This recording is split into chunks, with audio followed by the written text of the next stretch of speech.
Rebonjour. Alors nous allons démarrer cet atelier sur le thème de l'attractivité des métiers de la palette.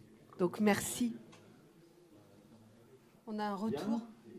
Ah, on peut. Bonjour à toutes et à tous. On peut arrêter le son. Un peu de temps pour le break. Merci. Voilà, là on avait je vous faisais les deux ateliers en même temps, mais là c'était peut-être beaucoup. Donc merci à tous. Monsieur Gunaud, comme ça je vais vous présenter. Alors on a beaucoup parlé évidemment de ressources, d'environnement ce matin, et là nous allons parler d'humain, même si tout était autour de l'humain. On le sait, les métiers de la palette souffrent d'un problème de notoriété et d'image qui est parfois dévalorisé.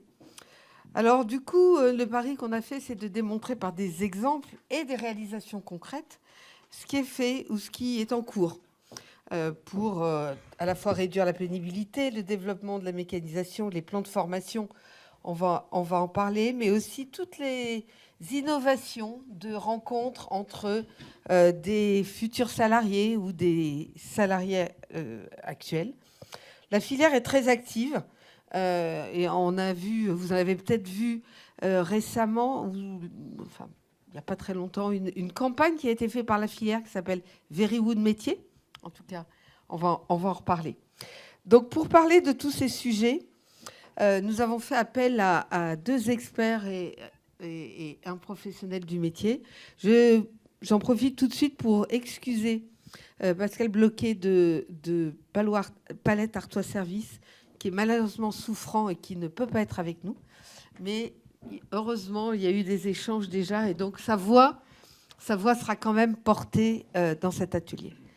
Donc, j'ai le plaisir d'accueillir donc à la table Roland Grière, qui est référent national forêt-bois à Pôle emploi. J'ai ensuite le plaisir d'accueillir Hervé Bossier, chef de projet ingénierie emploi compétences chez Acto. Vous allez nous expliquer tout ça. Et Daniel Gunaud, directeur général de Burban. Voilà, donc nous allons démarrer notre atelier. Et je vais, pour démarrer, donner la parole à vous, Roland Grière, pour nous expliquer un petit peu pourquoi Pôle emploi, d'abord, a décidé d'avoir un référent national sur le bois, la filière bois. Et puis, vous allez nous donner quelques repères, à la fois sur le marché du travail en général, et puis surtout sur des actions qui ont été menées dans la filière ou d'autres pour pouvoir justement pallier, enfin, ou en tout cas renforcer plus exactement l'attractivité des métiers. Donc, je vous donne ça. Ah. Alors, attendez.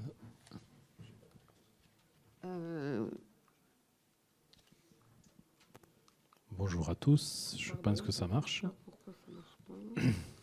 Ah voilà, ça y est. C'est à moi de pas ici, d'accord. Alors j'ai peur de tomber de l'estrade, donc je vais me mettre de suite. Bonjour à tous, donc Roland Grière. Oui, Pôle emploi a depuis 2 ans investi un diagnostic sur quelques secteurs qu'on considère d'avenir en termes d'emploi. Donc la filière forêt-bois, ce n'est pas un secteur, on a pris le matériau bois et on va de la graine à la chimie verte en passant par la planche. Et on a dit, ça c'est une filière, dans tous les cas, le bois, c'est un matériau d'avenir, c'est un matériau stratégique. Il faut qu'on soit présent aux côtés de la filière pour aider leur recrutement au cas où il y a des pénuries de candidats. Donc c'est vraiment notre positionnement là, et c'est le cœur de ma mission qui est né de ce diagnostic-là. Donc voilà, je suis avec vous et je suis ravi d'être au niveau de ce Futuropalette. J'ai pris des notes ce matin sur la palette. Je pense qu'on est dans quelque chose d'avenir aussi. Et je ne suis pas un expert bois. J'espère vous amener une lecture de mon expertise emploi avec quelques progrès que j'ai fait quand même sur la filière bois. Hop. Alors, le collaborateur que vous recherchez dans vos entreprises, qui est formé, qui est compétent, qui a les diplômes qu'il faut, etc., j'ai tendance à dire qu'il est déjà en emploi. Et ce que je voulais vous montrer, c'est par rapport à ce premier slide, c'est que le taux d'emploi des 25-49 ans, il est de 82,8%. Donc, si on considère qu'actuellement le marché du travail, c'est tout le monde recherche des candidats, la cible sur les gens disponibles sur cette tranche d'âge, elle est petite. Ou alors, il faut avoir une stratégie RH avec un carnet de chèques derrière, et on est sur de la chasse plutôt que du recrutement. On va chasser la compétence. Ce n'est pas l'objet de l'atelier d'aujourd'hui. On est plutôt sur comment on va aller détecter des nouveaux talents, rechercher des nouveaux talents. Et ces nouveaux talents, ils sont sur un réservoir de gens disponibles qui sont sur la cible jeune. On voit bien que les 18-24 ans, ils ne sont pas tous en emploi, c'est normal. Ils ne sont pas tous inscrits à Pôle emploi non plus. Donc les lectures des chiffres de Pôle emploi, il faut les élargir aussi aux jeunes qui sont peut-être en recherche d'emploi, mais qui sont inscrits dans les missions locales, mais pas forcément à Pôle emploi. Et il y a la cible senior, qui, en fonction de la pénibilité des métiers, est quand même une cible que vous pouvez jouer là-dessus, par rapport à un recrutement. Donc ça, c'est assez parlant, parce qu'on s'aperçoit que quand vous êtes en compétition avec des secteurs comme la restauration, la santé, tous ces secteurs qui sont en tension, la cible, on est tous sur la même cible de gens disponibles, et elle est petite. Donc il faut se préparer à une compétition, et c'est ce que je voudrais vraiment vous donner comme exemple, avec des gens disponibles qui ne sont pas forcément proches de l'emploi ou qui n'ont pas exercé depuis longtemps, qu'il va falloir former. Je laisserai mon interlocuteur d'Acto vous en parler plus longuement. Et donc, comment on va vers ces candidats-là, comment on les capte, et est-ce qu'il est possible de les intégrer dans nos entreprises? C'est vraiment la question sur laquelle je voudrais attirer votre attention. Chaque année, Pôle emploi fait une étude sur les besoins en main-d'œuvre. Donc, c'est une enquête, très simplement. Vous recevez des questionnaires en tant que chef d'entreprise et vous y répondez. Et nous, on en tire une extrapolation. Donc là, je vous ai fait sur la filière forêt-bois, amont-aval. Donc, sur une année, il y avait 43 700 projets de recrutement sur la filière qui étaient estimés, dont près des 3/4 étaient jugés difficiles. Avec des inégalités, on est sur une forte tension sur l'amont. Sur l'aval, il y a un peu moins de tension, mais c'est assez quand même parlant. J'ai fait une focale parce que je venais à Futuropalette sur le transport et l'entreposage, mais on a du mal statistiquement à extraire des statistiques où le transport n'est pas hyper présent. Donc le transport est très présent dans ces statistiques. Mais même si on prend le transport et l'entreposage, on est à 58% de recrutements qui sont jugés par les entreprises très difficiles. Donc, on peut se satisfaire de 58% quand on a 71%, mais enfin, ça reste quand même le recrutement, un sport assez difficile à exercer. Hop. Bon. Hop. Je crois que j'ai sauté un... J'imagine que c'est l'autre. Hop, punaise. Tu peux le faire. Alors, on va le faire. Hop. Vous y allez? Oui. Celui-là, il est mieux. Voilà. Voilà, merci. Alors, la première des règles, quand on veut attirer des nouveaux candidats, c'est que si le candidat n'est pas au courant que vous avez besoin de lui, il ne viendra pas vers vous. Je sais, ça paraît comme assez simple, assez basique, mais ça s'exprime par un dépôt d'offres. Et là, on est sur une pratique de recrutement qui n'est pas homogène au niveau de la filière. On sait que sur l'industrie du bois, sur l'aval de la filière, c'est une pratique qui est très présente. J'ai fait un petit check sur les entreprises présentes ici. On a les groupes de la palette qui sont très très bien orientés, qui déposent régulièrement les offres, qui donnent une lisibilité sur leurs besoins. Ce n'est pas le cas sur l'amont de la filière, sur les travaux forestiers, sur tout ce qui est ouvrier forestier. On n'a pas forcément une offre. Donc, comment parler d'un besoin quand on est conseiller pour l'emploi si on n'a pas la lisibilité sur votre besoin? C'est un effort. Et quand vous arrivez à déposer une offre, vous activez tout un tas de choses sur lesquelles nous, pour l'emploi, on peut vous aider. On peut déjà communiquer sur vos offres au niveau du grand public.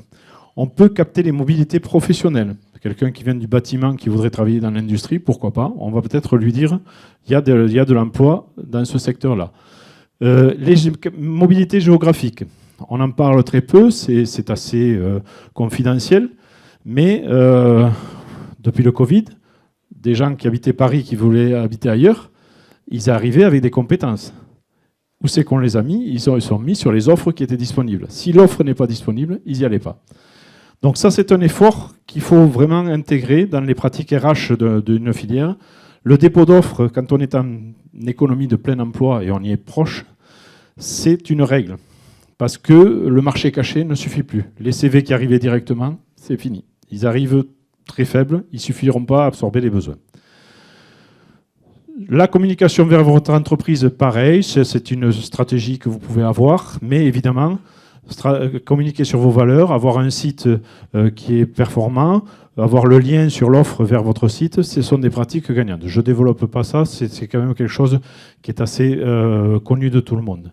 Là où je vous invite vraiment à voir l'importance du dépôt d'offres, c'est que quand vous avez une offre qui paraît sur un site professionnel ou qui est aspirée sur le site de Pôle emploi, parce qu'on fait ça, vous pouvez déposer une offre sur un site professionnel et elle arrive sur pôle emploi.fr, c'est la même offre. Le conseiller qui est devant un demandeur d'emploi, il va chercher les offres en cours sur une compétence. Bon, si la personne a travaillé qui a été opérateur de ligne dans l'industrie agroalimentaire, peut-être que ça intéressera de voir une offre sur l'industrie du bois. On ne sait pas. Mais au moins, on va lui en parler, on va lui montrer. Donc là, on active le métier de conseiller grâce à cette offre-là. Et vous pouvez, en tant que chef d'entreprise, solliciter Pôle emploi pour faire une présélection de candidats. Et ça, c'est quand même une des règles. En RH, vous savez, le temps perdu à recevoir des candidats qui ne sont pas motivés, à recevoir des candidats qui n'ont pas le profil. Là, Pôle emploi peut faire un tri et vous dire, je vous présente les 10 candidats qu'on a reçus. Et qui sont, allez, ce n'est pas les moutons à 5 pattes qu'on va vous présenter, mais ils auront au moins un ou deux critères que vous avez sélectionnés. Donc ça, c'est important, ce gain du temps. Et alors, dans la rédaction des offres, je ne commente pas ce slide, je vous laisse, si c'est assez gros, je ne sais pas si j'ai essayé de grossir les caractères, mais il faut vraiment que l'offre, vous ayez envie d'attirer un candidat qui n'est pas forcément de votre métier. Souvent, un candidat qui voit une offre qui est surdimensionnée, il ne va pas candidater. Ici, sur ce petit paragraphe que vous aurez disponible, c'est le taux de conversion d'une offre en candidature. Alors, on a les statistiques sur Pôle emploi.fr, mais c'est vraiment pareil sur tous les sites d'emploi. Sur 10 millions de consultations d'offres d'emploi sur un mois sur Pôle emploi.fr, vous avez en gros 10% de candidatures. Donc c'est très peu. Donc ça veut dire que l'offre, il faut qu'elle saute aux yeux pour qu'elle soit convertie en candidature. Donc c'est une démarche presque marketing de déposer une offre et d'avoir cette attractivité. Il y a une idée de marque employeur, mais je sais que Acto va en parler, donc je ne développe pas. Alors, Pôle emploi aux côtés de la filière, c'est bien de le dire, mais une fois qu'on a dit ça, bon, mais qu'est-ce qu'on fait? Là, vous avez une conseillère qui est allé sur un chantier forestier. Et sur ce chantier forestier, on a découvert que le conduite d'engin forestier, c'était beaucoup de mécanique, beaucoup d'informatique, un petit peu de conduite, mais il fallait savoir entretenir la machine avant tout, avant de pouvoir aller récolter un arbre. Et c'était quelque chose d'assez parlant, puisque au retour, on a fait des recrutements de conducteurs d'engins forestiers avec cette agence. On a mis en réseau une douzaine d'agences. Et de la parole d'entrepreneur que vous n'arrivez pas à lire, parce que il y a eu un bug, c'est de mémoire de l'entreprise, et c'est une grande coopérative forestière, ils avaient dit on n'avait jamais eu de qualité de candidat comme ça. Donc c'est aussi notre manière, le fait d'aller visiter les entreprises et les chantiers forestiers, c'est notre manière aussi de corriger ce que vous nous reprochez souvent, c'est l'inadéquation des profils entre ce que vous recherchez et ce qu'on vous envoie. Et on n'est pas des experts, on est multisecteur. Donc c'est vrai que quand on a fait un recrutement sur la restauration, sur la santé, qu'une entreprise du bois nous appelle, il est très compliqué pour nous d'être un expert partout. Donc on va voir les entreprises. C'est ça qui est intéressant. Ouvrez les portes au conseiller Pôle emploi pour lui montrer votre métier. Il vous fera une qualité de sourcing supérieure. Donc l'orientation des publics par le témoignage, décidément cette slide elle a été un peu décalée, mais nous on utilise beaucoup les vidéos professionnelles pour montrer. C'est quand on n'a pas d'autre solution, d'aller voir l'image. On sait que maintenant, les nouvelles générations, et comme c'est une cible assez prioritaire, les jeunes, ils regardent des vidéos, ils vont très rarement sur une lecture de texte. Donc c'est plutôt des choses, on utilise les vidéos de la FNB sans problème ici. Alors, capter des nouveaux talents sur des gens qui sont plus ou moins disponibles, pas toujours motivés, c'est quand même quelque chose d'assez compliqué à aborder.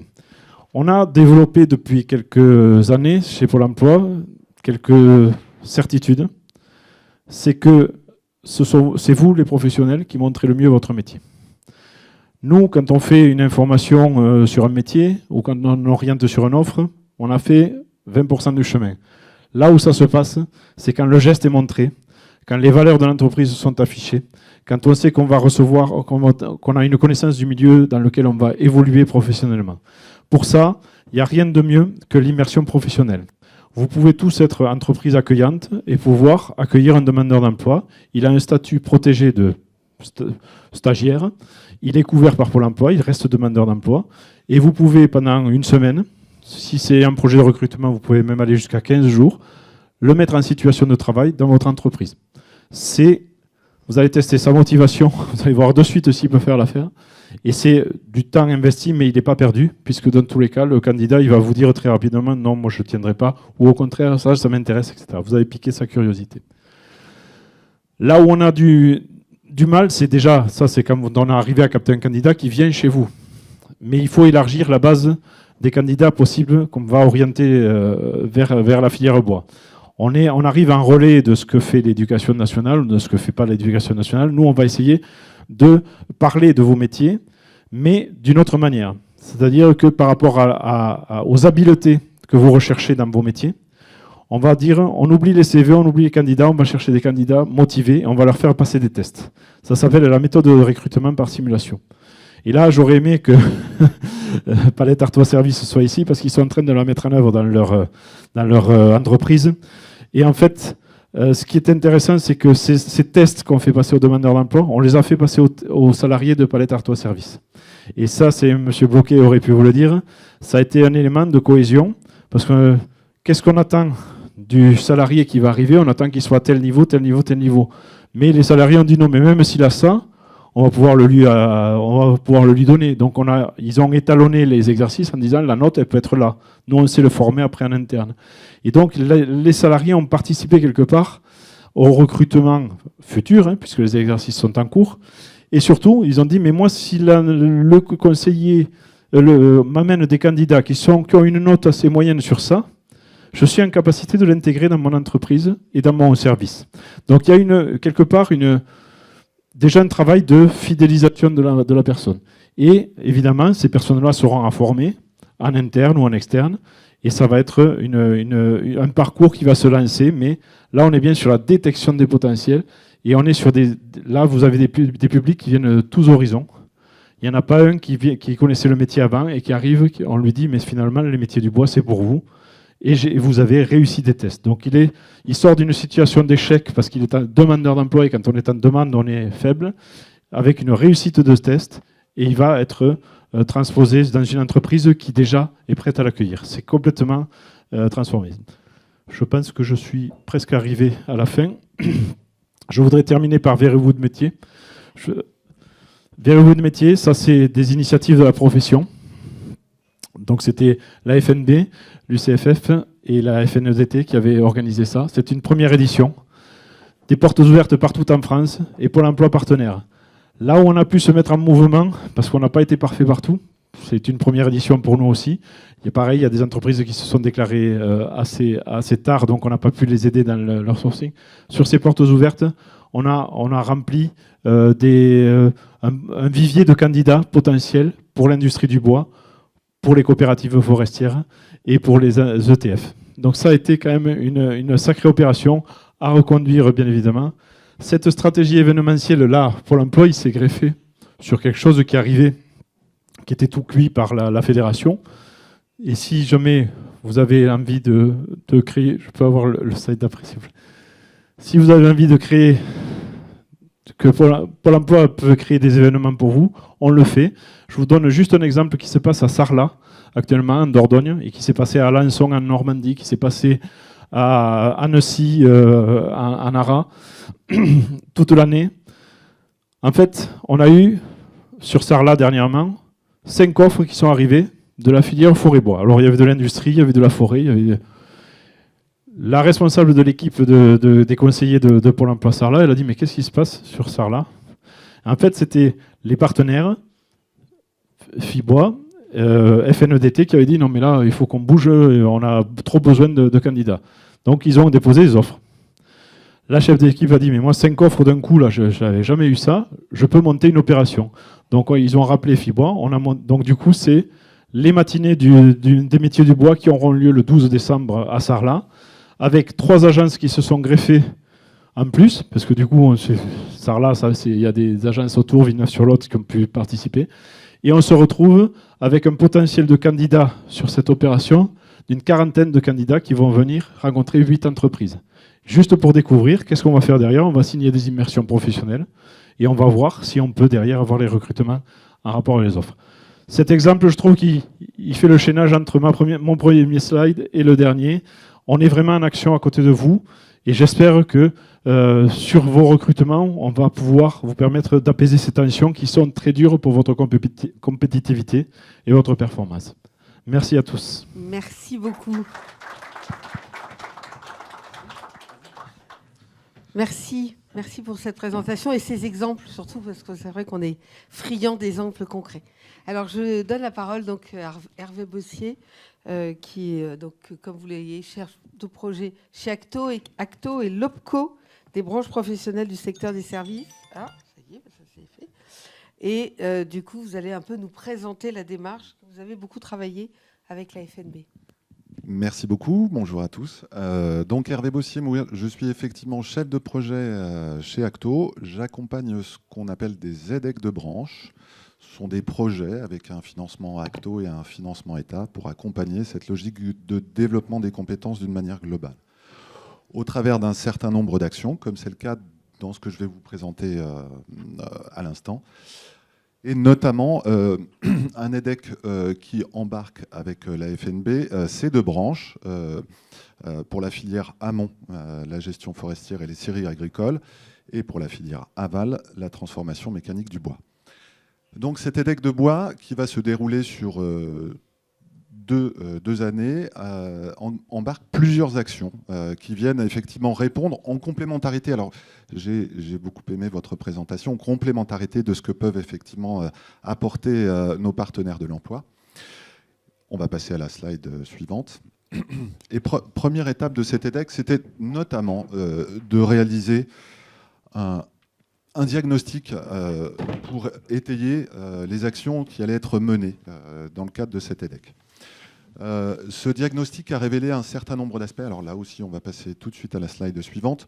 Sur cette slide, je ne vais pas m'étendre forcément beaucoup, puisque en fait, le diagnostic embarque un certain nombre de constats, et plus particulièrement celui qui concerne l'attractivité des métiers. Ici, on est sur des notions globales que l'on a souhaité quand même mettre en avant, puisque l'étude portait notamment sur les mutations écologiques et technologiques qui ont une réelle incidence évidemment sur les compétences. Et puis un constat aussi partagé, j'imagine, par la plupart d'entre nous ici dans cette salle, des problématiques liées aussi à un certain nombre de facteurs économiques. Et ah oui, c'est vrai, merci.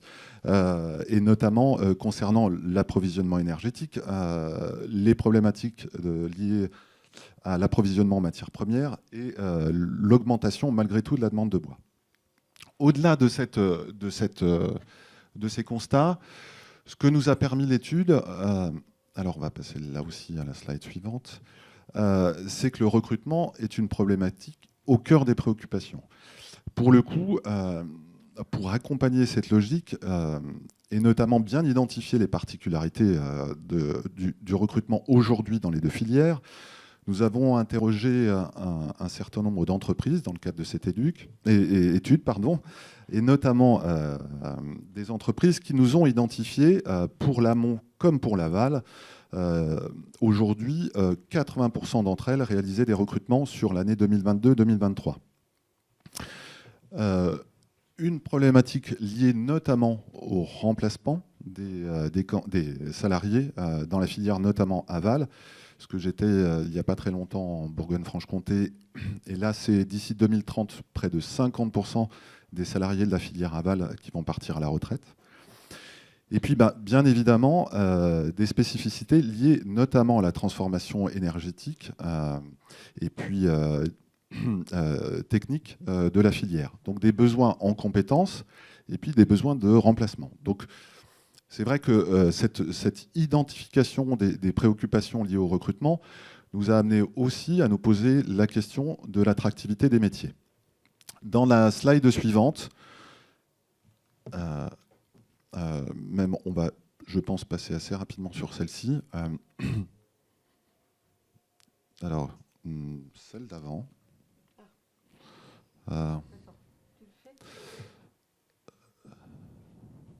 Alors, sur effectivement cette slide, ce que nous avons souhaité faire, c'est de partager le constat sur les problématiques liées à l'attractivité.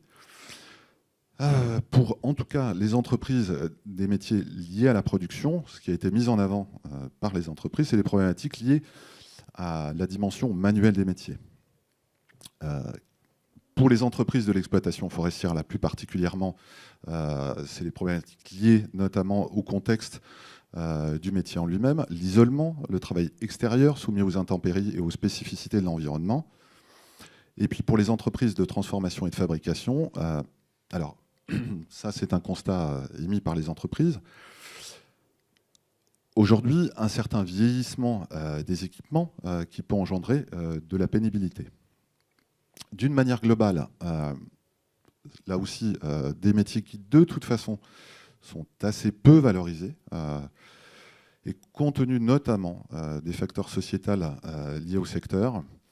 Et là aussi, je ne vais pas forcément rentrer dans un niveau de détail, mais c'est vrai qu'au cours de l'étude, ce que les chefs d'entreprise nous ont révélé sur la partie notamment exploitation forestière, c'était plus particulièrement notamment des problématiques liées à du vandalisme, etc. D'une manière générale, que ce soit la filière amont ou aval, on a globalement des gens qui sont attirés par les métiers, des gens qui sont plutôt passionnés. Et ce qu'on a constaté aussi, c'est que d'une manière générale, les activités agricoles ou des secteurs de production amènent beaucoup plus de candidats. Alors, je vous le dis un peu maladroitement, et ces résultats d'ailleurs, et l'étude complète, je pourrais effectivement les transmettre à Madame de Bettencourt, puisqu'on a une synthèse de cette étude qui reprend tous les grands items et tous les grands contenus, et qui peut effectivement apporter un certain nombre de clés de lecture complémentaires, et je pensais notamment à mes collègues de Pôle emploi. On va passer ici à la slide suivante. Alors, au-delà effectivement de ces constats liés aux problématiques d'attractivité des métiers, plusieurs manières d'y répondre. Pour nous, en tant que OPCO, et encore une fois dans le cadre d'un EDEC, nous avons souhaité engager une réflexion liée à la formation. Puisqu'alors, comme on l'évoquait, on a de moins en moins de candidats, alors je vais essayer de faire vite, issus de la formation initiale, un élargissement plus notable des candidats effectivement demandeurs d'emploi. Donc nous allons mettre en place, on va passer à la slide suivante, une expérimentation de parcours modulaire. Sans rentrer dans un niveau de détail trop conséquent, l'idée c'est de créer des modules de formation pour répondre à cette problématique de candidats qui n'ont pas forcément effectivement, qui ne sont pas issus de la formation initiale, demandeurs d'emploi, sur les métiers les plus en tension, et de mettre à disposition des entreprises, que ce soit du secteur de l'amont ou de l'aval, ces modules de formation qui sont complémentaires et qui peuvent se réaliser sur des dispositifs de formation en interne ou en externe dans l'entreprise. Cette logique de parcours modulaire, elle est complémentaire à l'offre de formation existante. Elle n'a pas vocation à remplacer ce qui existe par ailleurs. Elle vient encore une fois répondre à cette nécessité de former peut-être différemment des candidats, et notamment en interne dans l'entreprise, avec des dispositifs tels que le contrat de professionnalisation, tels que la FEST, ou même dans une certaine mesure sur les POEC. On va passer très rapidement parce que je crois que j'ai plus beaucoup de temps.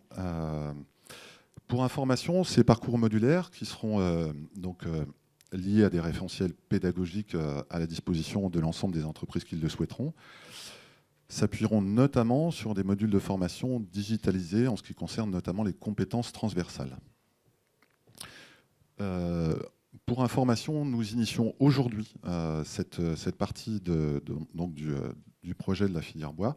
Nous démarrons donc en ce moment pour se terminer en novembre 2024.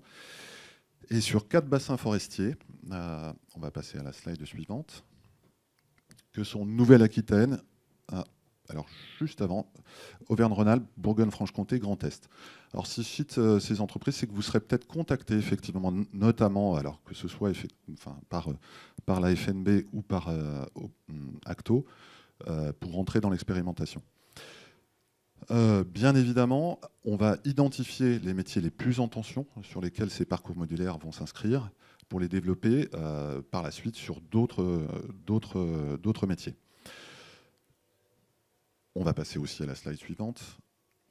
Autre aspect et étape extrêmement importante, et on en a fait référence à l'instant tout à l'heure, c'est cette notion de marque employeur, cette notion qui parle à la plupart d'entre nous, mais qui concerne d'une manière générale la valorisation des métiers, puisqu'on se rend compte qu'aujourd'hui, et vous en parliez à l'instant, les demandeurs d'emploi qui ne sont pas issus des filières sont de plus en plus nombreux, mais comment effectivement les amener à s'intéresser à cette filière forêt-bois? C'est en leur apportant notamment des éléments de visibilité, que ce soit à destination des entreprises, que ce soit à destination des partenaires de l'emploi, avec ce que je vais qualifier un peu rapidement, mais ce qui permettra d'illustrer quand même le projet, des kits de communication. Entre autres, là je fais court, mais l'idée c'est d'apporter des clés de lecture sur comment aujourd'hui attirer des candidats sur ces filières. Cet outillage il va être construit sur l'ensemble de l'année 2024. Et encore une fois, via la FNB notamment, on les mettra à disposition de l'ensemble des entreprises qui le souhaitent. Et pour cette partie marque employeur, l'idée est de travailler vraiment effectivement en relation, j'allais dire, avec les partenaires de l'emploi sur effectivement cette filière. Dernière partie, et puis après, je m'en arrêterai là. C'est vrai que j'ai commencé à en parler avec mon collègue de Pôle emploi. Pour nous, alors Acto est une pièce au milieu d'un ensemble, d'un tout. C'est vrai que ce que nous faisons actuellement, notamment, c'est de mettre en lien nos branches avec notamment les partenaires de l'emploi et de l'insertion professionnelle. Et nous venons de signer un accord cadre avec le réseau des missions locales. Et nous sommes actuellement en train de rentrer en relation avec l'ensemble de la coordination des missions locales, pour leur présenter les métiers de la filière. En relation aussi avec cette notion de marque employeur précédemment évoquée. Voilà. Merci beaucoup. Merci. Merci. Alors, j'ai maintenant le plaisir de passer la parole à monsieur... Je peux rester là. Okay.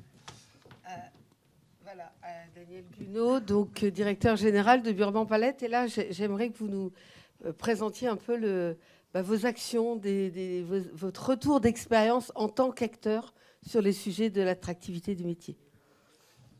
Bonjour à tous, donc Daniel Gunot, directeur général du groupe, 34 ans dans l'entreprise. Donc nous, on a travaillé un petit peu dans l'entreprise depuis une dizaine d'années sur l'accompagnement professionnel, comment intégrer des gens chez nous selon les métiers. Donc on a travaillé différents supports, Alors, dans la partie production, c'est pas facile, donc on a des tuteurs référents métiers.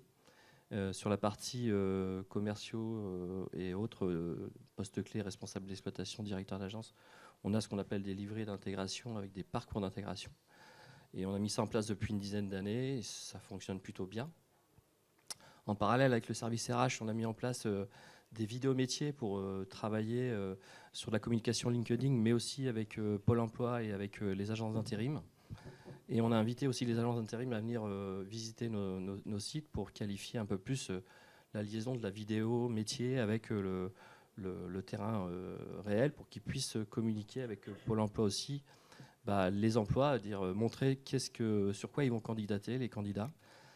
Et globalement, ça se passe bien, puisqu'en plus, ça a tellement bien fonctionné, c'est qu'on a créé un poste chez nous, un poste recrutement, une personne qui est dédiée au siège et qui est le référent de tous les directeurs de site et qui va prendre en compte les besoins et se rapprocher des différents organismes pour après faire appel à ces organismes-là pour candidater soit de la production, des opérateurs de production, soit des métiers plus chauffeurs ou autres chez nous. Voilà. Donc nous, dans l'entreprise, on a 30 sites, 650 salariés. Donc j'avais pris quelques notes quand même pour vous donner un petit peu. On a 90% de CDI, 1% de CDD et 9% d'intérim. On a sur notre population de CDI, on a quand même 10% des personnes qui ont entre 10 et 15 ans d'ancienneté, 6% entre 15 et 20 ans, 7% plus de 20 ans. Et en moyenne d'ancienneté, ils sont à 6,5. Voilà. En turnover, donc on est à 12,5 sur un turnover annuel, voilà, de personnel. Voilà.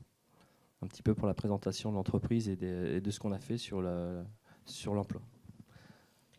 Alors vous me disiez, quand on a préparé cette table ronde, vous me disiez que vous, au-delà évidemment de ces parcours d'intégration très importants, vous faites aussi beaucoup de choses autour de la marque employeur, en tout cas l'image de l'entreprise sur laquelle vous communiquez, qui est aussi un des éléments, on en a parlé.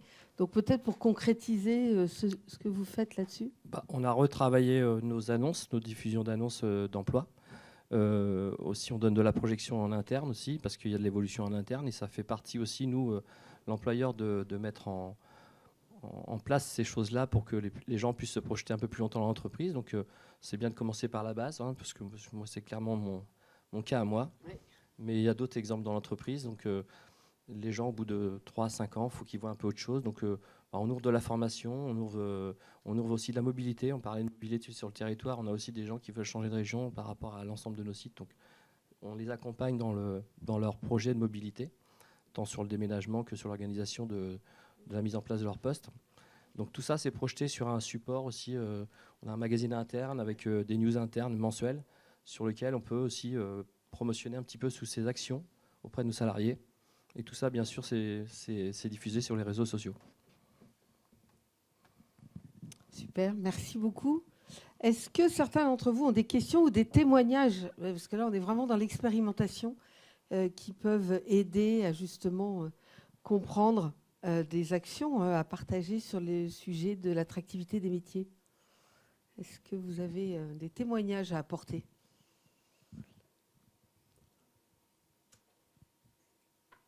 Rien de plus que ce qui a été dit. Des questions? Non? Pas de témoignages. Je vois certains qui doivent sûrement témoigner. Non. Alors, est-ce que vous voulez rajouter quelque chose peut-être? Est-ce que vous avez d'autres éléments? On a encore quelques minutes.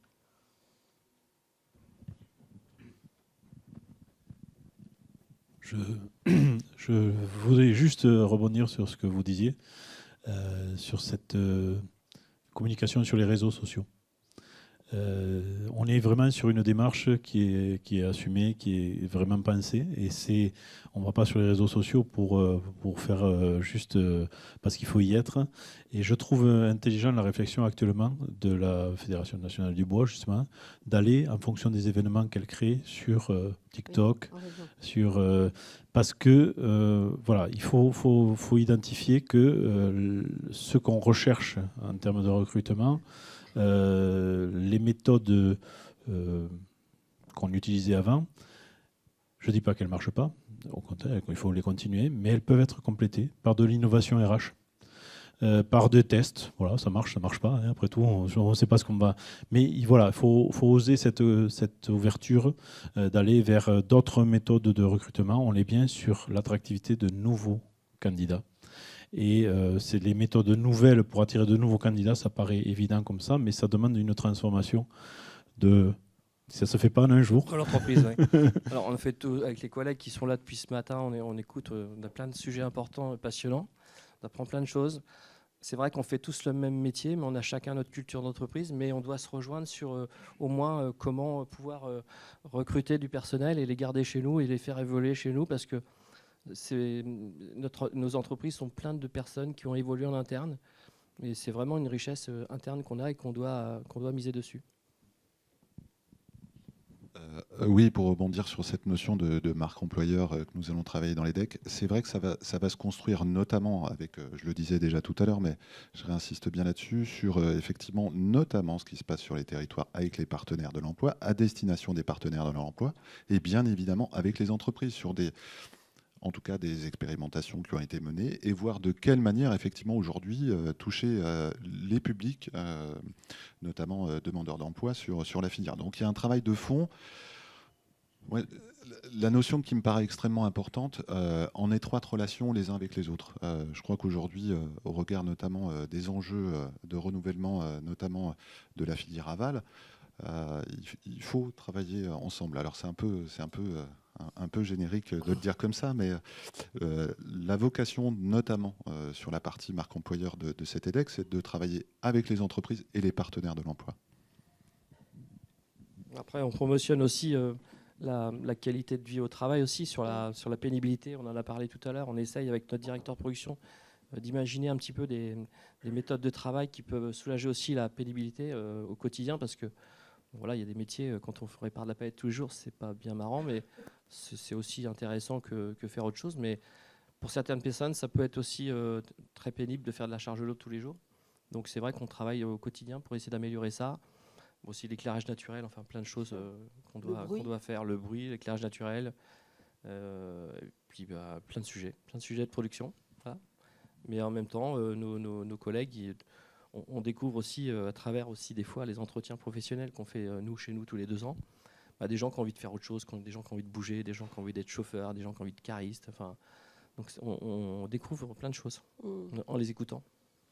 Super. Et oui. Juste une petite question de curieux. Le recrutement, le candidat, vous avez expliqué que le candidat n'est plus vraiment un candidat. Il vient et on va aller le chercher. Mais combien de temps faut-il dans un entretien pour que la question du salaire soit abordée? Est-ce que c'est toujours la préoccupation majeure? J'ai bien une petite idée. Mais est-ce qu'elle est systématique dans les nouveaux profils? Oh, c'est une question centrale. C'est une question centrale sur la motivation du candidat. La partie salaire, elle est diffuse et elle est complètement inéquitable, surtout sur ceux qui vont venir en immersion. En immersion, ceux qui vont venir passer une semaine, soit ils ont eu l'info avant, ils ne vous poseront pas la question. Et c'est souvent le cas. Soit ils vont en discuter avec vos collaborateurs qui sont en place et ils vont avoir la réponse, mais ils ne vont pas la mettre en avant parce que ce sont des gens qui veulent d'abord découvrir un sens à une vie professionnelle et un endroit pour travailler. En revanche, ça ne veut pas dire que la question elle n'est pas dans toutes les têtes. Et moi, je vous invite vraiment à être assez clair dans le salaire que vous affichez sur l'annonce. Il faut mettre une fourchette, ça va. Moi, ça me plaît moyennement, mais c'est peut-être, je me trompe peut-être, je ne veux pas généraliser. Mais un processus clair de recrutement, vous démarrez à tel endroit parce que vous n'êtes pas formé, parce qu'on va vous former, mais après, vous avez les possibilités en interne de pouvoir avoir quelque chose. Ça fait partie aussi d'une négociation. C'est pas parce qu'il vous demande le salaire que vous allez forcément lui répondre immédiatement. Il y a aussi vous attendez quelque chose par rapport au salaire que vous avez demandé. Après, on est vraiment sur du nouveau candidat. Le nouveau candidat, quand il arrive, il n'a pas forcément une ambition salariale démesurée. Il a juste un parcours personnel, où il a eu des salaires, etc. Mais pourquoi il n'y est plus dans cet emploi-là? Posez-lui la question. Posez-lui la question parce que pourquoi il renonce à son salaire de son emploi précédent? Qu'est-ce qu'il cherche? Et c'est là où l'employeur ne doit pas se sentir, par rapport à cette question du salaire, complètement déstabilisé par une génération Z qui, soi-disant, a des valeurs. Non, la valeur du salaire, elle y est toujours. Il faut bien que, même génération Z qu'il est, il faut qu'il construise quand même quelque chose de sa vie. Et moi, je vous le dis clairement, je pense que votre politique salariale, plus vous l'assumez, mieux c'est, parce que c'est clair. Ouais. Et derrière, s'il veut aller chercher quelque chose, et en général, il veut aller chercher quelque chose d'autre, le salaire, ça va être vite une question sur laquelle vous allez pouvoir rebondir. Et n'hésitez pas en entretien de recrutement à lui poser la question d'où il vient, qu'est-ce qu'il faisait avant. Si c'est un jeune qui démarre, bon, ça va être vite réglé, la question du salaire. Il ne s'attend pas non plus à ce que vous le payiez comme s'il avait des dizaines d'expérience. Mais si c'est quelqu'un qui a fait des parcours précédemment, c'est pourquoi il est parti de cette boîte, pourquoi il a renoncé à un salaire qui était bon, pourquoi il y a eu un péril. Et ça, je peux vous dire que vous retournez dans l'entretien de manière assez posée en disant, écoutez, moi, il n'y a pas de problème, dans mon entreprise, je paye bien. Je paye bien. Et il n'y aura pas de souci. Et derrière, vous êtes... Je ne sais pas si ça répond totalement. C'est une ambition que j'ai de pouvoir dire la culpabilité RH sur un salaire, non. Je suis désolé, quand on cherche des nouveaux candidats, on sait ce qu'on veut faire, on sait combien on va les payer, et puis voilà. Moi, je pense que vous pouvez y aller, vous pouvez l'assumer. Et après, s'il a des ambitions salariales démesurées, etc., ça va être un critère de motivation que vous allez pouvoir tester très rapidement avec 2-3 questions complémentaires. Je ne sais pas si ça répond, hein, je sais pas.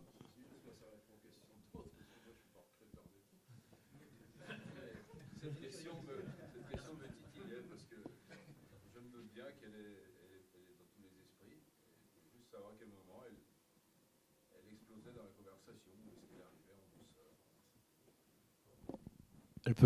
Ça dépend des candidats. Il y en a qui vont directement, mais bon, voilà, au moins ça c'est réglé. Mais est-ce qu'ils veulent se débarrasser de la question? Je ne sais pas. Je ne pourrais pas vous dire. Chaque entretien, ce n'est pas une science exacte, les RH et les recrutements, les entretiens de recrutement, il y en a beaucoup de différents. Je fais 30 ans de recrutement. C'est pas quelque chose sur lequel j'avais vraiment une certitude quand on me posait la question sur combien je voulais de salaire. Pour moi, c'était un élément. Il y avait des fois de la provocation, des fois de la recherche vraiment d'informations, mais bon, c'était pas vraiment quelque chose qui m'a empêché ou favorisé un recrutement. En tout cas, on peut voir quand même que les éléments, ce que vous avez expliqué, mais le fait de pouvoir mieux connaître les métiers entre ceux qui vont aller chercher et ceux qui cherchent, on voit que c'est vraiment un point central. Surtout que vos métiers évoluent. Il y a de plus en plus de robotique, ou voire même sur certains il peut même y avoir dans certains endroits de digitalisation, d'intelligence artificielle. Donc on voit bien que les sujets, le sujet de la connaissance des futurs candidats et qu'est-ce que ce sont vraiment les métiers de la palette, il y a un vrai enjeu. Et donc je trouve que l'initiative qui est faite par les uns et les autres, vous parlez, M. Burban, des vidéos ou évidemment de tout ce que vous faites avec Pôle emploi, ça peut être un élément fédérateur, en tout cas pour la filière, pour mieux connaître ce qui se passe. Je voulais me faire la porte-parole quand même aussi de M. Bloquet, qui voulait nous signaler qu'à Lille, à l'initiative de Fédérec, il y a une école nationale du recyclage et de la ressource qui vient d'être créée. J'en sais pas plus parce qu'il devait en parler. Mais en tout cas, voilà, je voulais le signaler quand même parce que je trouve que c'est intéressant de se dire qu'il y a des formations alors en amont, mais en tout cas qui commencent à être créées. Une école du recyclage et de la ressource. Je voulais quand même le signaler en son nom. En tout cas. Ah, une question.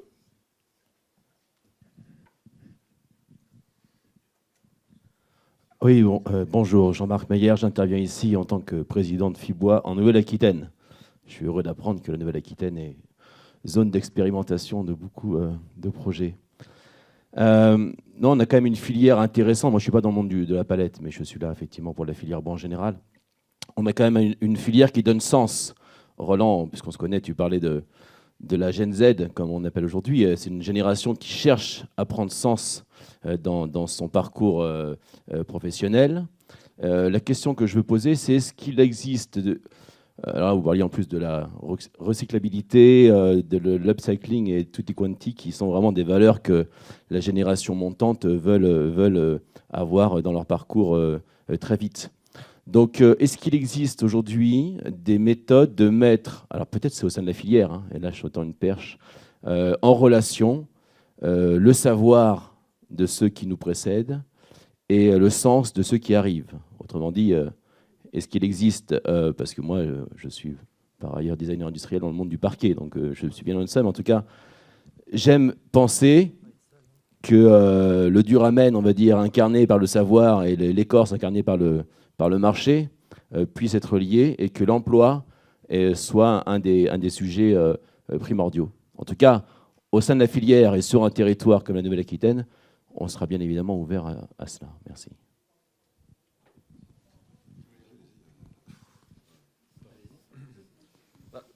Au niveau de l'intégration, enfin, l'emploi et les salariés, je pense que l'intégration, c'est primordial pour qu'on ait une réussite à capter de la candidature, hein, parce que ça fait boule de neige sur les réseaux et on se fait aussi notre marque employeur grâce à ça, puisque si les gens restent chez nous, enfin, dans les entreprises qui emmènent les gens dans la compétence, qui les intègrent, qui les considèrent, qui les emmènent dans la compétence, jusqu'à l'autonomie, c'est ça qui fera la différence.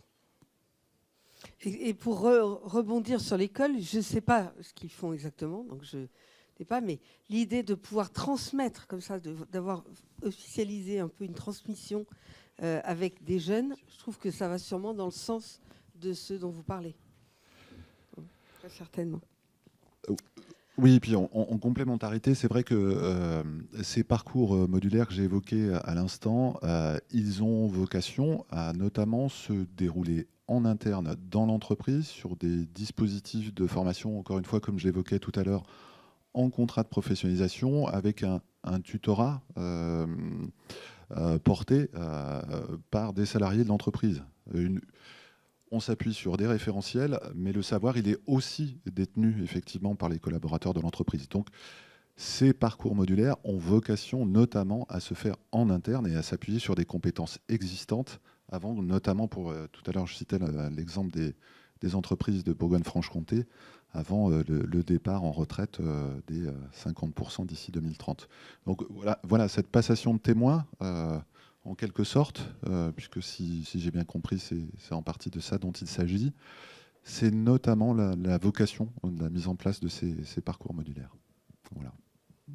Bon, c'est en route, il ne reste plus qu'à féminiser ce métier, et là, on aura fait des grands pas. En tout cas, merci beaucoup.